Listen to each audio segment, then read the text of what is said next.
Yes, उस 1 minute में जब आप क्रोध से भरे होते हैं, दिमागी शांति के 60 सेकंड गंवा रहे होते हैं।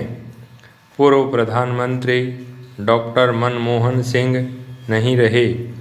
आने वाली पीढ़ियों को शायद यह विश्वास भी नहीं होगा कि कोई एक व्यक्ति राज्य नीतियों, संस्थाओं और कानूनों के जरिए इतनी बड़ी और दीर्घकालिक प्रभाव वाली क्रांति ला सकता है, और वह भी बगैर किसी शोर शराबे के। सादगी, शालीनता के प्रतिमान इस महान अर्थशास्त्री प्रधानमंत्री के 10 साल के कार्यकाल के सम्यक विश्लेषण में दशकों लगेंगे।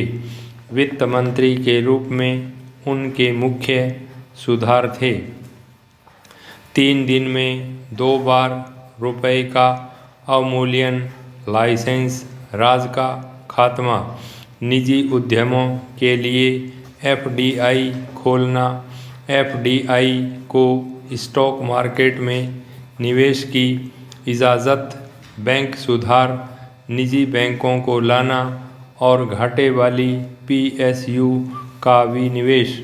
लेकिन पीएम बनने के बाद कानूनी व प्रशासनिक क्रांति का दौर शुरू हुआ। मैं नरेगा, शिक्षा, सूचना और भोजन को जनता का कानूनी हक बनाया। बगैर एनटीपी पर हस्ताक्षर किए अमेरिका से न्यूक्लियर डील करना कूटनीतिक चुनौती तो थी ही, सहयोगी दलों की बैसाखी पर खड़ी सरकार के गिरने का खतरा भी था। मनमोहन सिंह ने उसकी परवाह न करते हुए न केवल परमाणु मटेरियल के लिए अमेरिका से डील की, बल्कि न्यूक्लियर सप्लायर्स ग्रुप से फिसाइल मटेरियल के लिए छूट हासिल की। पीएम के रूप में अपने आखिरी भाषण में उन्होंने कहा, मुझे उम्मीद है इतिहास मेरे प्रति उदार होगा। निःशब्द क्रांति के जनक को शत शत नमन। ये मल्टीटास्किंग का ज़माना है। आजकल के बच्चों को सिखाया जाता है कि प्रतिस्पर्धा के युग में 2 पैसे ज़्यादा कमाना हो तो एक से अधिक काम करना चाहिए। मल्टीटास्किंग से पैसा तो अधिक आ जाता है, पर मानसिक अशांति बढ़ जाती है। तो जो लोग मल्टीटास्किंग में लगे हों, उनको एक प्रयोग करना चाहिए। हाथ से लिखने की वृत्ति बढ़ा देना चाहिए। शिक्षा का अर्थ होता है पढ़ना लिखना, तो यदि हम पढ़ रहे हैं तो लिखना न छोड़ें, क्योंकि जितना अधिक अपने हाथ से लेखन करेंगे, जीवन के उतने निकट हो जाएंगे। ऐसे प्रयोग मनोवैज्ञानिकों ने किए हैं कि जिन लोगों ने हाथ से नोट्स बनाए और जिन लोगों ने मोबाइल पर टाइप किया, उनकी याददाश्त के स्तर में फ़र्क पाया गया है। जिन्होंने हाथ से लिखा, उनका स्मृति का स्तर बढ़ा हुआ मिला, क्योंकि लिखा हुआ ज़्यादा देर तक याद रहता है। टाइप करना मल्टीटास्किंग है, हाथ से लिखना फोकस्ड मामला है।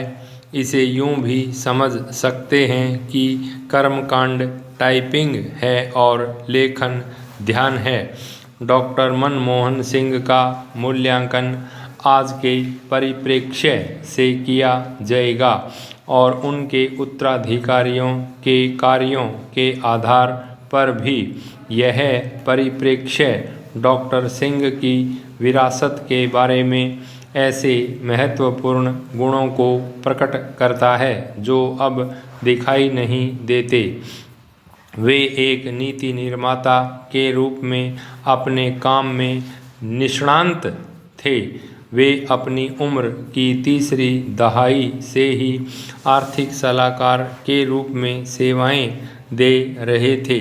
मुख्य आर्थिक सलाहकार, योजना आयोग के सदस्य, उपाध्यक्ष और आरबीआई गवर्नर के रूप में वे नीतिगत नेतृत्व के क्षेत्र में रहे।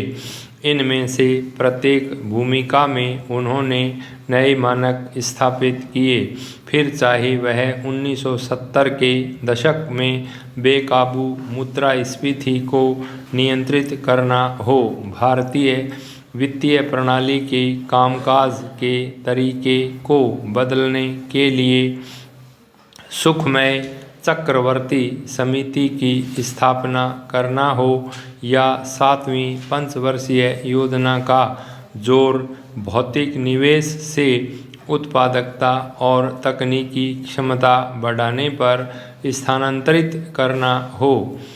साउथ कमीशन में भी उन्होंने उत्तर औपनिवेशिक देशों के समूह को एक नई पहचान देने पर जोर दिया।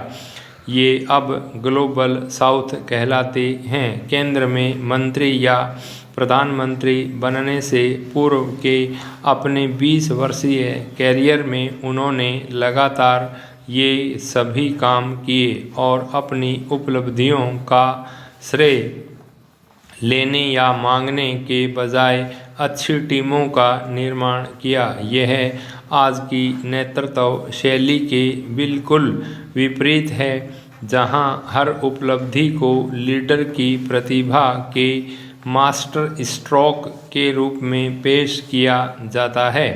अर्थशास्त्री अक्सर व्यंग की टिप्पणी करते हैं कि डॉक्टर सिंह अर्थशास्त्री की तुलना में बेहतर राजनेता थे, लेकिन ऐसा इसलिए था क्योंकि वे अपनी विश्लेषणात्मक क्षमताओं को लेकर आश्वस्त थे और अपने क्षितिज को व्यापक बनाने में सक्षम थे। उन्होंने यह 2 दशकों से किया। पहला, आर्थिक नीति और आर्थिक कूटनीति में महारत हासिल करके। दूसरा, परिदृश्य में मौजूद हर नीतिगत अर्थशास्त्री के साथ मिलकर काम करने की कला विकसित करके, चाहे वे उनसे वरिष्ठ हों, जैसे बगीचा मिन्हास, अर्जुन सेनगुप्ता, सुखमय चक्रवर्ती, उनके साथी हों, जैसे सी रंगराजन, विमल जालान, आई.जी. पटेल, या उनके बाद आने वाले हों, जैसे विजय केलकर, मोंटेक सिंह अहलूवालिया, कौशिक बसु, रघुराम राजन।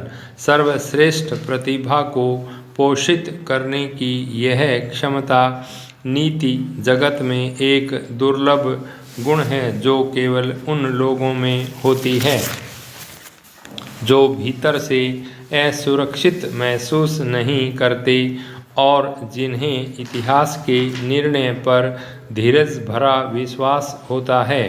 वित्त मंत्री और प्रधानमंत्री होने के बावजूद वे कभी निर्वाचित राजनेता नहीं रहे थे।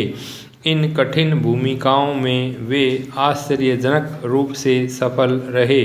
ऐसा इसलिए हुआ क्योंकि उन्हें इस बात की जानकारी थी कि उन्हें वह खास राजनीतिक काम क्यों सौंपा गया। वित्त मंत्री के रूप में भारत की स्वतंत्रता के बाद से सबसे बुरे आर्थिक संकट से निपटने के लिए और प्रधानमंत्री के रूप में एक ऐसी समावेशी गठबंधन सरकार चलाने के लिए जो चुनावी दुष्चक्रों से स्वयं को बचा सके, उन्होंने दोनों ही जिम्मेदारियां सफलतापूर्वक निभाई। यह बात सही है। भाई स्टॉप।